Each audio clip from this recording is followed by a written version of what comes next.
సత్యం శివం సుందరం శ్రోతలకు నా హృదయపూర్వక అభినందనలు తెలుపుతూ ఈ వారం హిందువులను కించపరుస్తూ తీసిన మహారాజ్ చిత్రం బాయ్కాట్ నెట్ఫ్లిక్స్ అన్న విషయాన్ని గురించి తెలుసుకుందాం.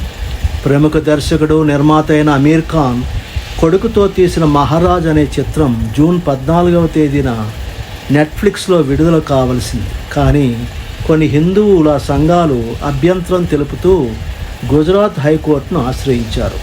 హిందూ సంఘాల అభ్యర్థనపై ఈ చిత్రం విడుదలను వాయిదా వేశారు. యథార్థ సంఘటనలపై ఈ చిత్రం ఆధారపడిందని చిత్ర నిర్మాతలు ప్రకటిస్తున్నారు.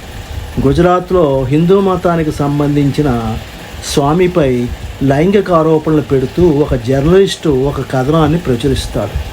ఈ కథనంపై అభ్యంతరం తెలుపుతూ ఆ స్వామీజీ సుప్రీంకోర్టును ఆశ్రయిస్తారు. ఆ స్వామీజీపై చేసిన పోరాటమే ఈ చిత్ర కథ. ఈ చిత్రంపై నెట్ఫ్లిక్స్లో పలువురు నెటిజన్లు వివాదాస్పద పోస్టులు పెడుతున్నారు. బ్యాన్ నెట్ఫ్లిక్స్, బ్యాన్ మహారాజ్ అని హ్యాష్ట్యాగ్ పెట్టి వైరల్ చేస్తున్నారు. కొన్ని నెలల క్రితమే నయనతార నటించిన అన్నపూర్ణ చిత్రం పైన కూడా నెటిజన్లు తమ నిరసన వ్యక్తం చేయగా నెట్ఫ్లిక్స్ క్షమాపణలు చెప్తూ ఆ చిత్రాన్ని నిలుపు చేసింది. అమీర్ ఖాన్ ఒక వివాదాస్పద నిర్మాత. భారతదేశంలో ఉంటూ హిందువులపై గౌరవం లేని ఒక వ్యక్తి. తాను తీసిన సత్యమే జయతే తదితర చిత్రాల్లో హిందువులపై అభ్యంతరకర వ్యాఖ్యలు చేసిన వ్యక్తి. హిందువులు విశాల దృక్పథం గల మనుషులు. వారు మంచిని, క్రొత్తను స్వీకరిస్తారు. మిగిలిన మతస్థులు తమ భావాలను, నమ్మకాల్ని ఎంతవరకు మార్చుకున్నారు?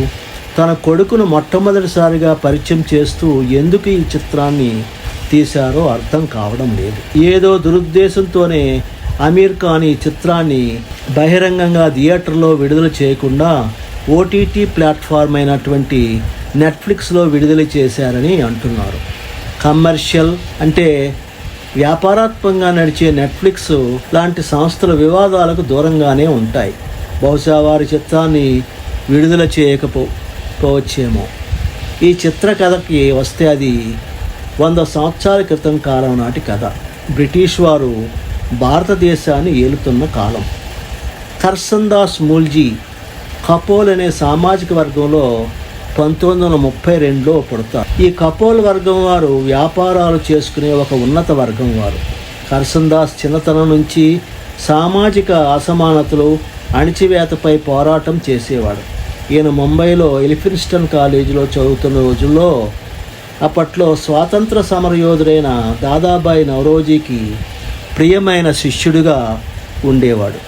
ఆనాటి సమాజంలో ఉన్న హెచ్చుతగ్గులు, స్త్రీల ఎడల చిన్నచూపు మొదలైన అంశాలపై వ్యాసాలు వ్రాసి ప్రజలను చైతన్యపరిచేవాడు.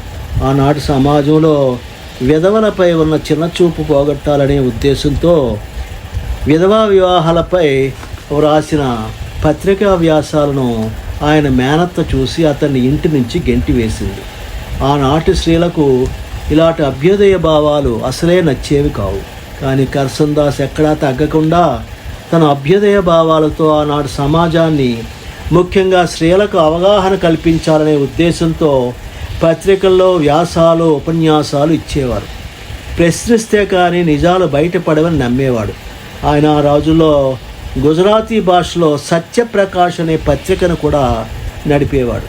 ఆ రోజుల్లో వైష్ణవ మతాన్యులలో పుష్టి మార్గం అనే సంప్రదాయం ఉండేది. ఆ సంప్రదాయంలో పుట్టిన వ్యక్తే జాదూనాథ్ మహారాజ్. ఈ సంప్రదాయంలో గురువును శ్రీకృష్ణుని అవతారంగా పూజిస్తారు.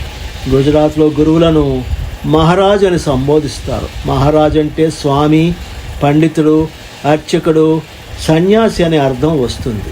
భక్తులు ఈ మహారాజులకు భారీగా విరాళాలు ఇస్తారు. వారు ఎన్నో మఠాలకు అధిపతులుగా ఉంటారు. ఆనాటి సమాజంలో వారికి అపరిమితమైన పేరు ప్రఖ్యాతులు ఉండేవి.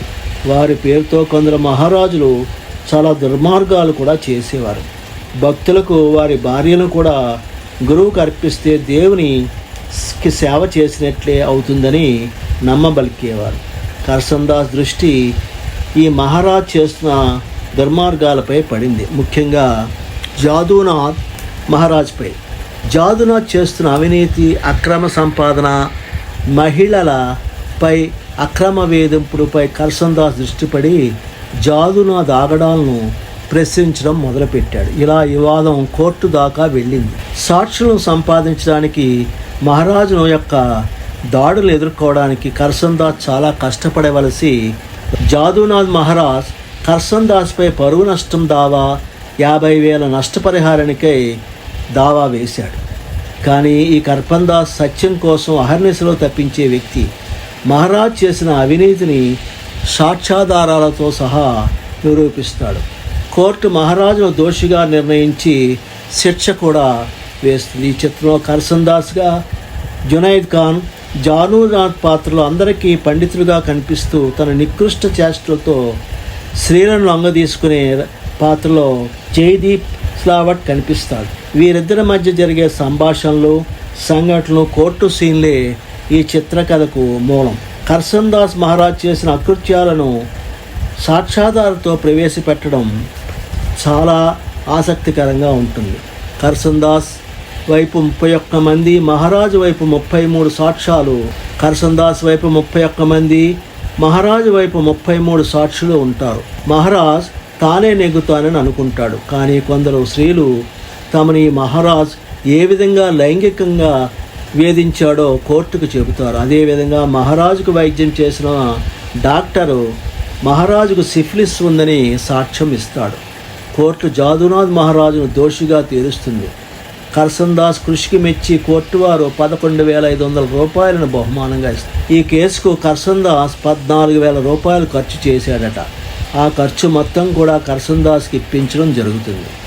ఆనాటి హిందూ మతంలో ఉన్న దురాచారాలపై ప్రశ్నించడం ఆనాటి గవర్నర్ జనరల్ వారన్ హేస్టింగ్ కాలంలో జరిగింది. ఆనాటి సమాజంలో జరిగిన మూల గ్రంథాల్లోని అంశాలను ఆనాటి కొందరు ధనవంతులు ఎలా భ్రష్టు పట్టించారో మనం ఈ చిత్రం ద్వారా తెలుసుకోవచ్చు.